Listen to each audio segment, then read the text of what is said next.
दिनै गोबां गथ'फ्रा नस्थ' जाबाय पद्मानि ब्रह्म सिस्टार मानो फक्स'रेबल' बाथ्राखौ बुंबाय थादों बिनि गाहायाव मा बाथ्राफोर दं बेखौ मानो बुङाखै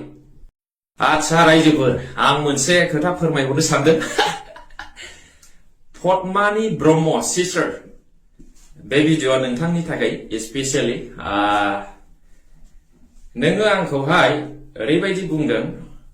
फक्स'रेब जे गान भिडिअ आंनि प्रेक्टिकेल बसुमतारी इउटुब चेनेलाव आपल'ड खालामनाय जादोंमोन बेनि बिसय नोङो आंखौहाय ससियेल मिडियायाव फैनानै नोंनि फेसबुकनि दारै नोङो बुंदों आरोखि आङो बे मेथाइयाव मा ओंथि गैयै बेसलेस खोथा बाहायखो नों बेखौ सान बे मेथाइयाव जा बाथ्राफोर होननाय जादों गासिबो रियेल इन्सिडेन्ट समाजाव जाफ्लेबाय थानाय घटना दिस इज आ awareness song okay mind it I know very well about you ins and out you are UPPL supporter worker cast partner of Raju Kumar Nazari I know that very well okay गिबियावनो नों सान नोङो नोंनि personal फेमिलिनिफ्राय नोंनिफ्राय बुंदों ना UPPL नि जानानै बाथ्राखौ बुंदों गिबियावनो नोङो बेखौ क्लेरिफाइ खालाम okay first of all you have to clarify this one Padmani Brahmo sister why you are saying only Poksorep मानो फक्स'रेबल' बाथ्राखौ बुंबाय थादों बिनि गाहायाव मा बाथ्राफोर दं बेखौ मानो बुङाखै माबा बुंथाव जायै राव बाहायदों नामा आङो बे फक्स'रेब गानाव माबा बाहायदों उन्दै गथ'फोरजों दाबेराय होननानैसो साबधान होदां बिदा जानाय आदैमोन बिबथै जानायफोरखौ दिनै गोबां गथ'फ्रा नस्थ' जाबाय थाखानि लबाव बा माबा मोनसे बुरखायजानायाव बुजिबाय ना खोथाखौ आं मा होनदों उन्दै गथ'फोरजों दाबेराय बिनानावजों दाबेराय जाथि बंस'नि उन्दै जाथिफोरजों दाबेराय बिदि होनाखै मोनथिबाय बेयाव होनदों उन्दै गथ'फोरजों दाबेराय माने बरायनानै फथायनानै गाज्रि खामानियाव दालां होननाय जादों नों एक्सप्लेनेशन बिनायखाय खेंफोरनानै होननो थिननायखाय आं होनदों बिनि उनाव मा होनदों गोसोआव दं दा BTC नि दाब जायगायाव गोबां हौवाफ्रानो ब्लेकमेल खालामजादों आंनाव लिस्ट दंजोबो सोरनि न'खरा बायदों सोरनो बेसेबां थाखा देख'जादों आं बहा हिनजावफोरखौ गाज्रि बुंखो बबे बाथ्राजों आं समाजाव लाजिथाव खोथा बाहायखो फारि मानो बुंलांजोबाखै फक्स'रेब होननानैल' मानो दोनो why you are keeping by saying फक्स'रेब only elaborate in a good manner elaborate okay गावखौनो बब खाथिं खानाय स्टाइल लानानै मा सानदों नोंलाय लेखाखौ नोंल' रोंगौ फक्स'रेबनि बिसयै आंखौ मा एक्सप्लेन खालामनानै फोरोंनो सानदों नामा लेखाखौ नोंल' फरायदों नामा UPPL नि जानानै नोङो मानो बाथ्रा बुंदों नों जुदि पार्टियाव UPPL नि पार्टियाव वार्कार नङामोनब्ला आं नोंखौ रिप्लाइ होआमोन आं दा रिप्लाइ होनांगौ जाबाय दिनै गाबोनाव मिस्टार दिपेन बर' सार मिस्टार प्रमद बर' सारखौहाय आङो ससियेल मिडियानि दुवारै बुंहरगासिनो दङ BPF नि जानानै now I am bona fide BPF supporter आं बुंगोन आरो बुंनांगोन मा सानदों नोंसोरलाय आंखौलाय आंखौ फासायनानै जेलाव थोनहरनो सानदों एसेबां जाम्बा सानदों नोंसोर आंखौ बबे फक्स'रेबनि सोमोन्दै फोरोंनो फैदों नोंसोरलाय आंखौलाय लेखाखौ नोंसोरल' फरायदों नामा बबे इउनिभार्सिटियाव पस्ट ग्रेजुवेट जानानै फैया बबे कलेजाव ग्रेजुवेट जानानै फैया गुबुनखौ जेबो रोङै सानलायनो गावखौनो गाव गोरों साननाया गाज्रि नङा गावखौनो गाव गोरों साननानै गुबुनखौ जाम्बा जेबो रोङा आदुवा नै बेफोर साननायासो गाज्रि जोंनि समाजाव हा दिनै ससियेल मिडियायाव सोर शेयार खालामदों सोर भाइराल खालामदों हा इउपिपिएलनि सापर्टारफोर आबसुनि साफा सानै मानसिफोर बिसोरसो हा आरो पद्मानि ब्रह्मनो भिडिअनि लिंकखौ सोर सोर हरदों आं मिथिया नामा हा भिडिअ खालामनानै हगार आब' बिनानाव हा नोङो आंनि भिडिअखौनो नाया पद्मानि ब्रह्म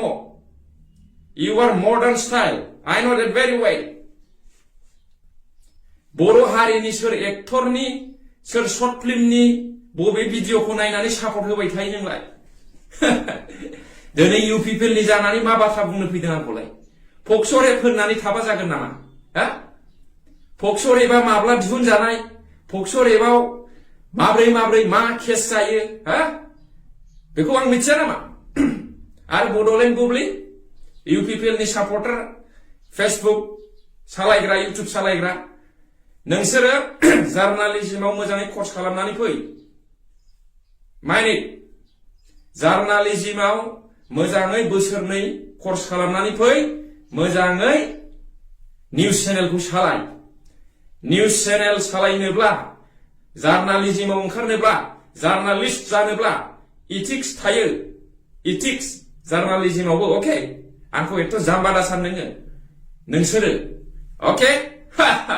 बबे इन्डियान ल'आव बबेयावहाय नोंसोर आंखौहाय केस होनो सानदों बहा न' गोजानि आलासि जानो हासिगौ जेलाव थांनो हासिगौ होनदों नोंसोरलाय आं नोंसोरखौ दाखालिनिफ्रायनो केस होनो थिनदों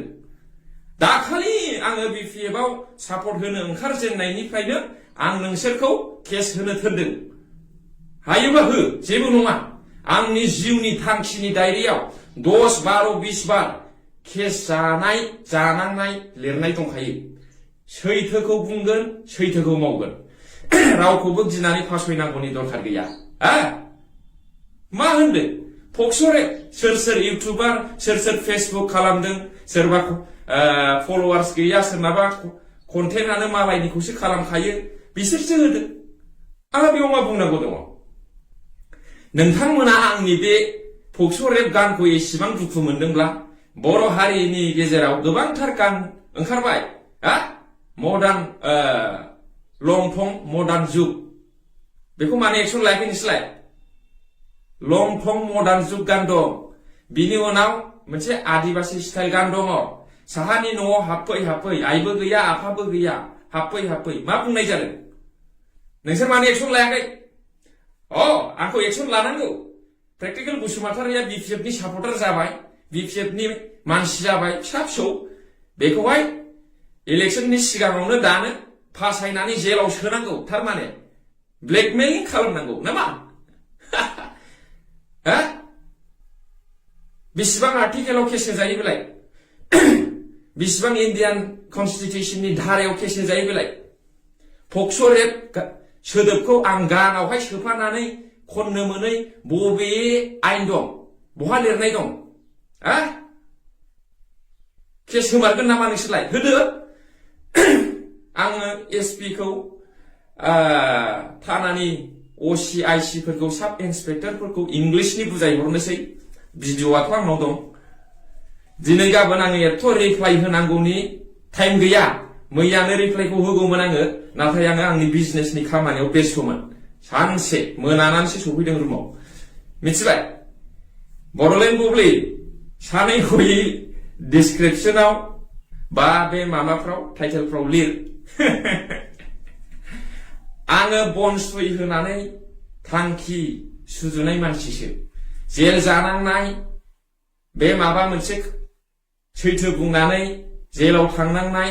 पुलिसजों मोगा मोगि जानांनाया आंनि थाखाय जेबो नङा it doesn't matter for me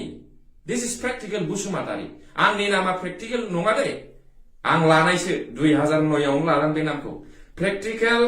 फाग्ला बसुमतारिसो बावमोन फाग्लाखौ दानदां कयेकथा जायगायाव गाबज्रिनो उसुबिदा जायो हिसाबै आसल आंनि लानाय नामा प्रेक्टिकेल फाग्ला बसुमतारिसो गोसोआव ला फाग्ला होननानैबो गाबज्रिनो हायो आंखौ खिन्थु बबेबा जायगायाव फाग्ला होनब्ला गाज्रि खोनायो नालाय दा होन आरोखि आं होनोबा होन प्रेक्टिकेल फाग्ला बसुमतारिसोखा आंनि नामा आङो रावखौबो गियान होखाबाय आङो दाखालिनिफ्रायनो I don't be afraid जेबो नङा ल'खौ आं फोरोंगौ 16 बोसोर जाबाय आं गसाइगाव थानाया 16 बोसोराव लेखाजों गेलेनाय मानसि आंबो आंनाव सार्टिफिकेटफ्रा गैयाबालाय मा जानो रुमावनो फरायजोबदों आंबो लेखाखौ दुगा जाना बुङाखै